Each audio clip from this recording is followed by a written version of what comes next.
Yo, what's up guys? Welcome back to BC Garage, and we're here with another video. Happy Sunday, and I hope you had a great week. I recently had a company reach out to me regarding the reimagined Jordan 1s. If you don't know, I do review rep pairs on my second channel, BC Reviews. I put a link over here if you're interested. If not, hey, keep it moving. We all do what we want to do. So the company reached out and they said, we have this pair of shoes we'd like to send out to you, for you to do your review on. And then after double checking, we realized that that was an earlier version of the shoe.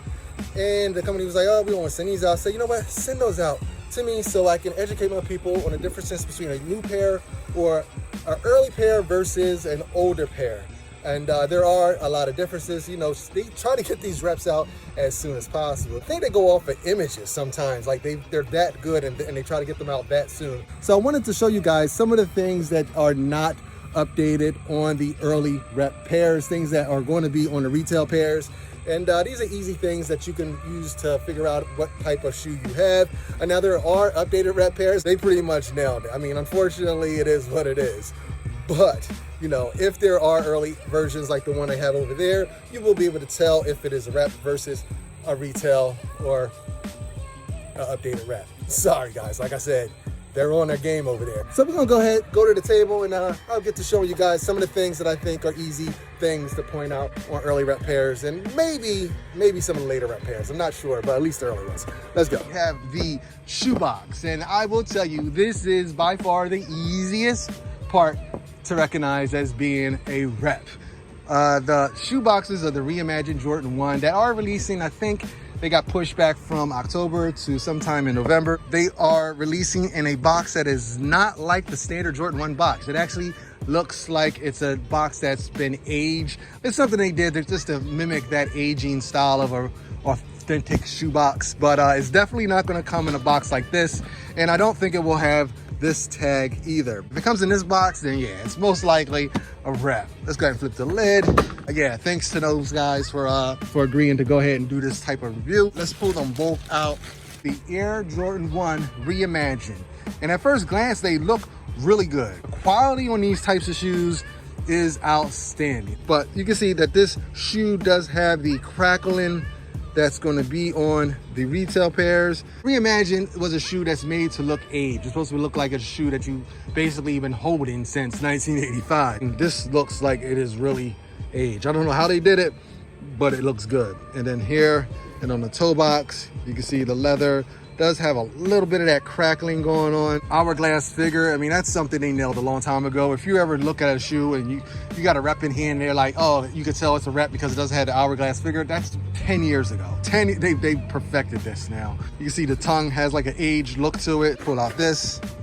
It feels stiff, but a genuine, nice, thick cut of leather. It's a flat leather, but again, it feels like a real deal leather, just thick and sturdy. That's it. Let's take a look at the second shoe before I go into the differences that I was able to recognize between this shoe and a retail pair or an updated rep pair. Bottom with the ashy red sole that's supposed to represent like an oxidized sole, and this apparently does happen on very old Jordan 1s. Does also come with two pairs of laces.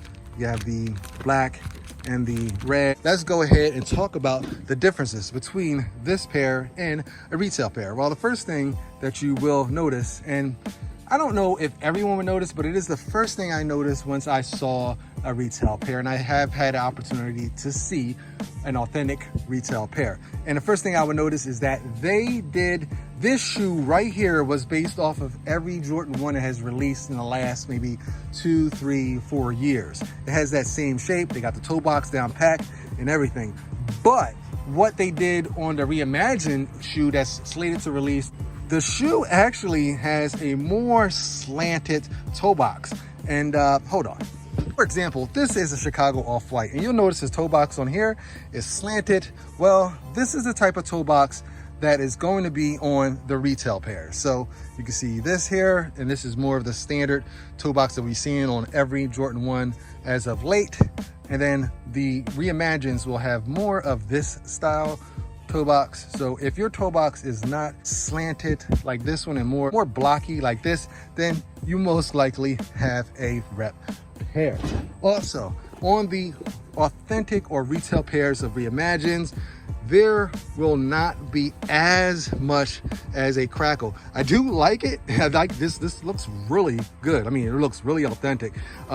But as far as comparing it to a retail pair, it will not be as crackle. You probably won't see as much of that tan material behind the black leather. So it won't look as aged as shown here. They did get this part right. This will look just like this, and the side panels will pretty much look the same.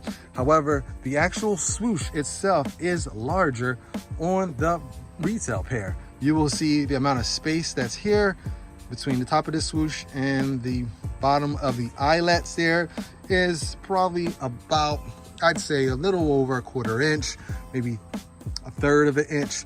On the retail pairs, that space will be much smaller because the swoosh itself is actually a little bit larger. It's something you probably won't notice if you just have one shoe or the other, but if you have them both side by side, you will see that the swoosh is larger on that. Also, the Wings logo is going to be just a tad bit smaller on a retail pair. More things to note, this right here will not be just like this. It will have a black bottom.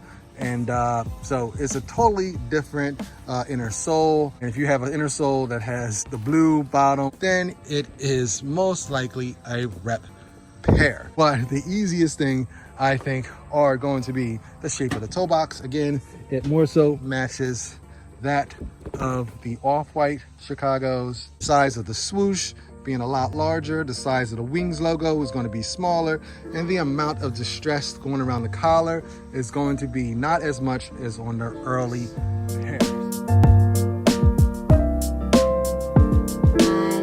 Again, this video was just to show you the differences between an early rep pair and an updated or retail pair. The longer amount of time since the shoe was released and the more updates they make, the closer it gets to being a one-to-one to the retail. So I hope that's something that you can use as you're going to purchase, you know, one of these pairs of Reimagines, either through the resale market or if you're trying to get the best rep possible. I'm hoping that this little bit of information can help steer you in the right direction, whatever that direction is that you want to go. But yeah, I have this pair right here. I'm probably going to go ahead and just give this pair away. When I get an updated rep pair of these, and I most likely will get a retail pair, I will do a comparison of the updated rep pair versus a retail pair, and we'll see how good those really are. And I don't know, I know when I did that with the patent breads, it was almost impossible to tell the difference between a retail pair and the most updated rep pair that they had. It was really hard, but I'll do it. I'll try to find some differences for you guys. But anyway, hope you guys have a great rest of the week.